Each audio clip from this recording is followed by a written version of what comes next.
pendidikan bahasa Melayu dapat dilaksanakan secara sistematik melalui kurikulum yang dirangka oleh Kementerian Pendidikan Malaysia, iaitu KPM. Kurikulum telah menekankan penguasaan 4 kemahiran, iaitu mendengar, bertutur, membaca dan menulis. Bagi pengajaran bahasa Melayu bertujuan untuk melahirkan murid yang menggunakan bahasa yang betul, sesuai dan berkesan. Contohnya, bahasa Melayu sebagai bahasa kebangsaan. Ia mempunyai peranan untuk membentuk identiti bangsa Malaysia dan dapat memupuk kesetiaan terhadap bahasa Melayu. Antara cabaran utama ialah persaingan penggunaan bahasa Inggeris di Malaysia.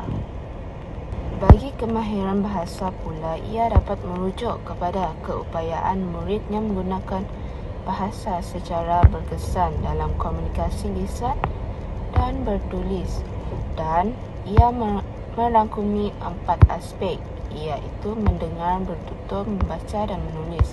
Keempat-empat kemahiran ini saling berkait untuk menguasai kemahiran bahasa Melayu yang amat penting bagi memudahkan proses pembelajaran dan dapat meningkatkan pencapaian akademik sebagai seorang murid. Nama saya Olivia Lika Ganzawana Usin, nombor kad matrik RCB 2411020083. Saya ingin membentangkan tentang kaedah pengajaran.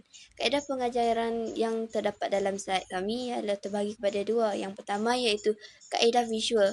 Kaedah visual digunakan oleh guru untuk menarik perhatian para pelajar supaya fokus dalam pembelajaran mereka. Kaedah visual ini juga merupakan satu kaedah yang mampu meningkatkan kefahaman pelajar dan juga memberi contoh yang berkesan terhadap pembelajaran pelajar pada topik pembelajaran mereka.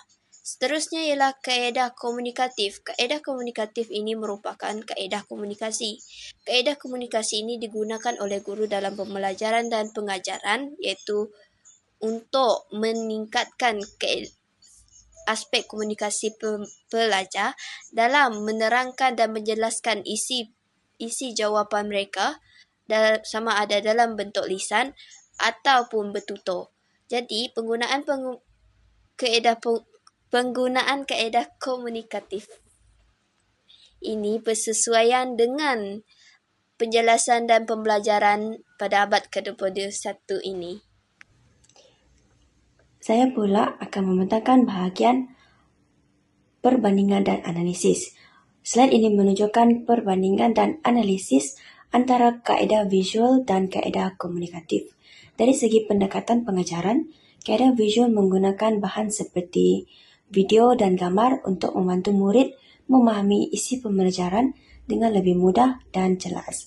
Manakala kaedah komunikatif pula memfokuskan dan merujukkan interaksi antara murid dan guru melalui aktiviti seperti sesi soal jawab dan pembentangan.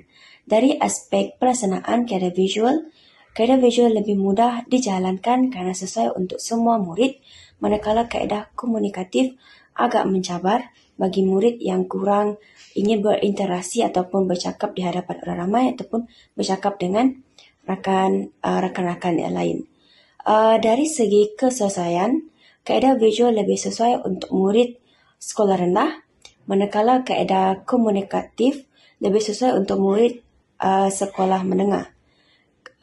Hasil pengajaran pula menunjukkan kaedah visual dapat meningkatkan kefahaman murid dalam sesi pembelajaran, manakala kaedah komunikatif meningkatkan keyakinan diri murid dalam sesi pembelajaran.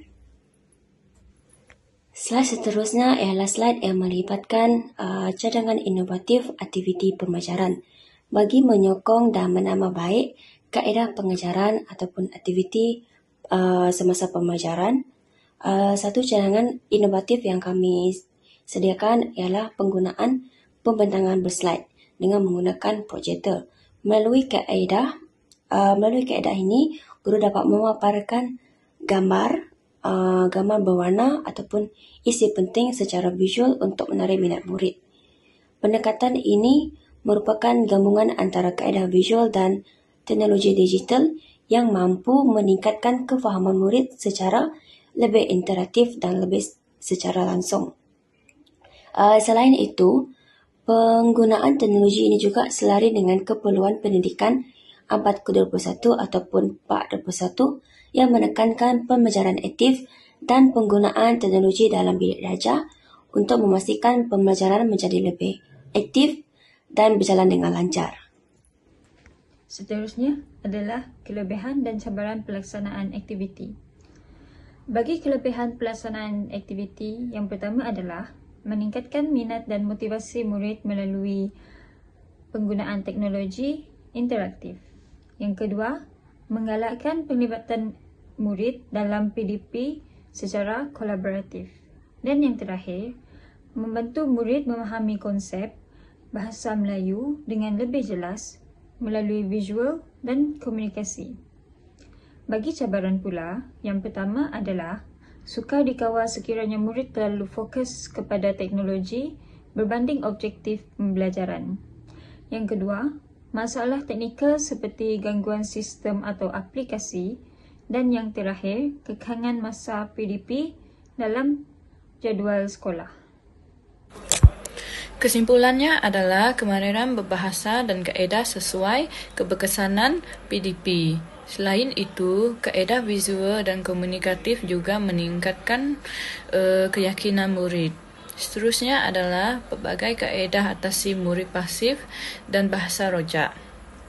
Akhir sekali adalah guru kreatif membantu capai objektif pembelajaran.